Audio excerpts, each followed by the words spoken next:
As many of you know, today is my last day at News 4. After 52 years in television, I'm retiring. I invite you to take a walk down memory lane. Our chief photographer, Chris Broadbent, and I reflect on some of the big local news stories over the past 5 decades. Take a look. President Carter tonight declared 7 western New York counties a major disaster area. Old Man Winter rolled out the red carpet for me on my first winter with a blizzard of 77, a deadly storm that took several lives and paralyzed the area for quite a few days. Snow mounds were so high that front doors were buried under the drifts. Governor Hugh Carey activated the National Guard to help with the massive dig-out, and President Carter declared the region a federal disaster. Rotten. Not quite as bad, but still a massive storm, the blizzard of 85. I found Mayor Jimmy Griffin at the Broadway Barns and got this famous quote.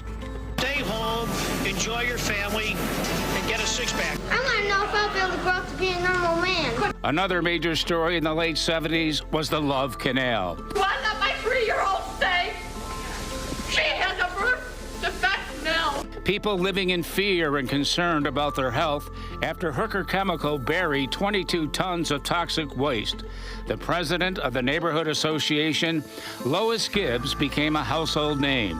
At first they have eye irritation, their eyes begin to water, they have a raspy throat, and they begin to get congested or just have some kind of respiratory distress. Love Canal was finally declared a federal disaster, and the residents were relocated. It was the first crisis that caused the EPA to set up the so-called Superfund. Another major tragedy that rocked the Buffalo Fire Department was the propane gas explosion in a warehouse on North Division Street. 5 firefighters were killed, along with 2 civilians. The 5-alarm fire has flames shooting up to the night sky as the warehouse burned to the ground. And he says to me, Cap, he says, they're all dead. And I'm going like, I had no idea what was going on. I walked up a little further and there was truck 5, completely destroyed like off the street with all the stuff covering it. Women were living in fear when the bike path rapists struck on several bike paths from 1975 to 2006. Police believed he raped and murdered 3 women and raped 9 to 15 girls and women during a 31-year span. My parents, actually, I'm from around here, they were freaking out. They called me, they were like, watch what you're doing, watch where you jog, have friends around, go to the gym, don't do it outside anymore. Artemio Sanchez was finally caught and convicted through DNA evidence. Women could once again go jogging on the bike paths again, but not before a 30-year period of terror. So I don't think I'll be at ease until something's actually done about it. The black community lived in fear when the so-called .22 caliber killer started shooting innocent bystanders, many at Metro bus stops, some in broad daylight, others under the cover of night. All of the shell casings were the same, and detectives knew they had another mass killer on the loose. Buffalo Homicide Chief Leo Donovan made this public plea. I would like to speak out to the person or persons responsible for these killings and offer the help that they may need. I know that this person, whoever it is, person or persons, must have serious problems, mental problems. The .22 caliber killer was Joseph Christopher, who was caught and sent to prison where he later died. Tragedy also struck our community when Flight 3407 crashed in Clarence Center.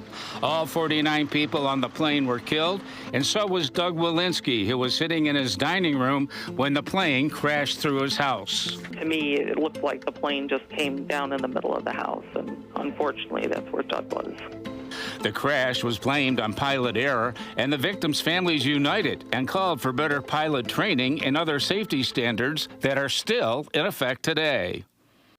Good evening to you. Buffalo is in mourning tonight after a gunman opened fire at the Tops supermarket on Jefferson Avenue. 10 people were shot and killed. 3 were taken to the hospital with gunshot wounds. Our community was shaken once again with the Tops mass shooting on May 12, 2022. 10 people were shot and killed at the Tops supermarket before our brave police officers stormed that store and got the killer to drop his weapon. This was pure evil. It was straight up racially motivated hate crime. from somebody outside of our community, outside of the city of Good Neighbors. He will serve at least life in prison with no chance for parole, and he could still get the death penalty in federal court. But the big stories were not all about death and destruction. Former Congressman Jack Kemp at Buffalo talking proud when Robert Dole picked him as his running mate at the 1996 Republican National Convention in San Diego. State Senator Dale Volker spoke about the excitement Jack Kemp brought to the ticket. I don't remember a Democrat or a Republican convention where more New Yorkers were involved. And, of course, Jack Kemp really was kind of the coup de grace, so to speak. It certainly has rejuvenated the party. I think it's rejuvenated the party nationwide, but in New York, it has changed everything. There were also some lighter moments. For years, Carol Jason and I would light the Tree of Hope for kids fighting cancer at Roswell Park. All right, not so bad. Thank you. I know you can ad-lib for the rest of the evening, Van, but we have something to tell the folks here. The tree is indeed very special. Beautiful, isn't it? There were also many Christmas mornings when our children were showcased opening their presents.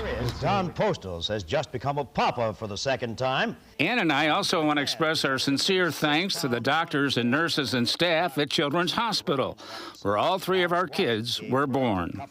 Now, the reason we didn't see Don there is because he's home resting. The poor guy's all pooped out. If you'd like to send cards or candy or a college scholarship, you can address them care of the maternity ward, Children's Hospital.